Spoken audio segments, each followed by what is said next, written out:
네, 저는요. 네. 2차전지 코스모 신소재고요. 네. 6만 1,000원에 10% 정도 들고 있습니다. 단기로 한 얼마 정도 봐야 하는지요. 단기로 얼마 정도 봐야 되는지는 그 근처에 점집 가시면 알 수 있는 거고, 뭐 저는 그런 걸 잘 몰라요. 제가 항상 이 3년을 상담을 지금 11년째 진행을 하고 있는데 어디까지 올라갈지 언제 올라갈지가 모르니까 묻지 마세요라는 이야기를 많이 하거든요. 네. 그런 걸 맞출 수는 없어요. 맞출 수 있다라고 하는 전문가들이 사기꾼이에요. 내가 그런 거 맞출 수 있는 사람이고 그런 거 잘 맞춥니다 하면 그 사기꾼이에요, 그런 거. 그런 거 못 맞춘다 하는 제가 오히려 솔직하고 정직한 거지. 그걸 맞출 수 있다는 사람은 웃긴 거예요. 그러니까 사람들이 개인 투자자들이 그런 걸 좀 맞춰줬으면 좋겠다 생각이 좀 들잖아요. 아무래도 미래가 좀 불확실하니까. 그러니까 맞출 수 있는 것처럼 이야기를 하는 거예요. 그러니까 사기를 치는 거죠. 그런 문화가 없어져야 된다고 봐요, 저는. 그런 걸 맞춰달라고 하는 문화도 좀 사라져야 되고 그걸 맞출 수 있다고 하는 사람도 좀 사라져야 되는데 참 웃긴 게 사기 당하는 사람이 있으니까 사기 치는 사람이 생기는 것 같거든요. 그러니까 시청자님이라도 바뀌시는 게 좋아요. 앞으로는 어디 가서도 그런 질문 하지 마세요. 저가 정직해서 그렇지 아니었으면 사기 쳤어요. 네. 제가 그거 어디까지 올라가는지 맞출 수 있을 것 같은데 그거 맞추려면 돈이 좀 필요할 것 같은데 여기 한 5만 원만 줘 보이소 이렇게 된다니까요, 사람이. 네. 그런 거 하지 마시고 그냥 지금 이거를 우리가 왜 샀는가, 잘못 샀는가, 잘 샀는가, 지금 어떻게 대응하는 게 효율적이고 나한테 유리할까를 생각해 보는 거예요. 전략이에요, 전략. 그냥 전략 싸움이라고 생각하시면 돼요. 전쟁과 같은, 뭐 바둑과 같은 어떻게 두는 게 유리할까 이걸 생각 한번 해보는 거예요. 일단 네. 코스모 신소재라고 하는 이 자리는요, 사실 사가지고 유리한 자리까지는 아니에요. 이건 이제 좀 실력 있는 사람들이 좀 사는 자리거든요. 왜냐하면 주가가 많이 빠졌어요, 그죠? 네. 그리고 2차 전지가 지금 반등이 나갈 것 같은데 나가지 않고 지금 계속 빠졌어요.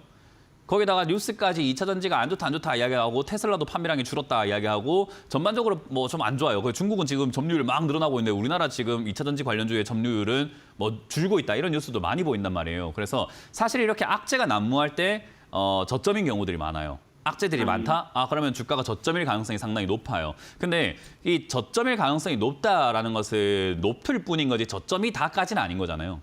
그래서 이 자리가 단기적인 대응이 가능한 사람이 아니고서는 접근해가지고 매매하기가 상당히 힘들어요. 왜냐하면 이게 단기적인 관점으로 봤을 때는 내가 뭐 주가가 올라갔을 때 잠깐 올라갔을 때 팔아치고 나와야 되겠다 생각이 드는데 만약에 단기적인 반등이 없을 수 있잖아요. 그죠? 그럼 단기적인 반등이 없으면 이제 장기적으로 물려야 된다는 건데 내가 실력이 없으면 장기적으로 물려버리는 경우들이 생기거든요.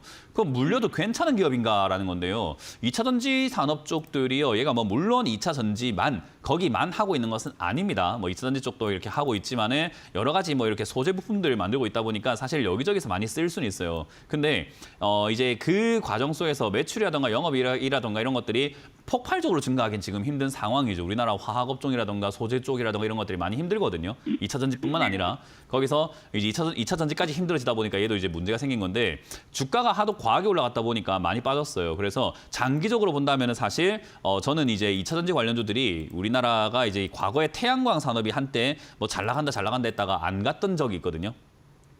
저는 2차 전지 산업들이 장기적으로 봤을 때 태양광 산업처럼 밑으로 깔려서 당분간 못 올라올 것 같아요. 당분간이라고 하면 향후 한 최소한 3년에서 5년은 안 올라올 것 같아요.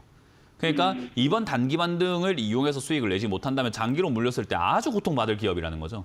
네. 그래서 그렇기 때문에 사실 이거를 그런 관점을 잘 잡고 매매하는 게 좋고 단기 반등이 나오게 된다면 여기서 나온다는 걸 가정했을 때요. 여기서 만약에 반등이 바로 나와버리게 되면 한 7만 5천 원에서 한 뭐 8만 원 정도까지는 올라갈 힘이 생길 겁니다. 왜냐하면 2차 전지가 얘뿐만이 아니라 사실 뭐 에코프로가 대장이잖아요. 네. 에코프로가 지금 반등 없이 지금 벌써 2년째 빠져 있어요. 거의 1년 반째 그죠. 반등이 없어요. 이렇다 할 만한 반등이. 거기다가 금양 같은 경우도 대장주라고 할 수 있는데 금양은 대장이다 보니까 조금 오래 위에서 버티다가 빠져내려가는 게 거의 근 1년째 빠지고 있는데 반등이 없어요. 얘도 반등이라고 할 만한 게. 그래서 네. 반등이라고 할 만한 게 없다 보니까 반등이 나올 때 그동안의 서름을 좀 터트릴 만한 어떤 상승세가 나올 가능성이 높아요. 그럼 이제 그렇기 때문에 얘가 뭐 많이는 올라가긴 힘들겠지만 7만 5천 내지 8만 원 정도까지는 이렇게 보수적으로 좀 올라가지 않을까 생각이 들고 반등이 없으면 문제예요. 왜냐하면 2차 전지 관련주들은요. 반등이 나갈 것 같다라는 이야기를요. 에코프로 같은 경우도 작년 액면 분할할 때부터 모든 전문가들이 작년 초부터 2차 전지 반등 나갈 때 됐습니다. 근데 1년 동안 안 나갔어요. 맞습니다. 그러니까 지금 이 종목도 마찬가지예요. 코스메 신소재도 이 정도면 내려갔으면 반등 나갈 만한데요 하면서도 1년 동안 안 나갈 수 있는 거예요. 그러면 이제 우리가 생각해야 되는 것은 아니다 싶을 때 손절하고 나가기만 하면 돼요. 그러니까 그럴 때 이제 이 저점을 또 깨고 내려면 아니다고 싶어야 되는데 그게 5만 원짜리가 될 텐데 5만 원짜리 손절하려고 하면 지금 손실이 좀 크거든요. 네. 그 매수가가 좀 어정쩡하게 높아서 그래요. 이 6만 천 원짜리가 아니라 만약 이런 급락 자리에서 이렇게 단기적인 접근을 할 거였으면 5만 5천 원대에서 5만 2천 원대 들고 있었어야 됐는데 지금 6만 천 원이라는 매수가 자체가 좀 애매합니다. 그래서 저는 사실 이 자리에서 만약에 지금 요 갭으로 뜬 자리 있죠, 최근에. 뜬 자리 5만 5,800원인데 이 자리 무너지면 비중을 줄이시거나 손절하신 다음에 아래쪽 내려갔을 때 단기 관점으로 다시 들어가시거나 아니면 이런 매매 안 하시는 게 좀 나아요. 네. 어려운 매매예요, 이거. 지금 이게 쉬운 매매로 들어가신 것 같은데 되게 어려운 매매입니다, 이거.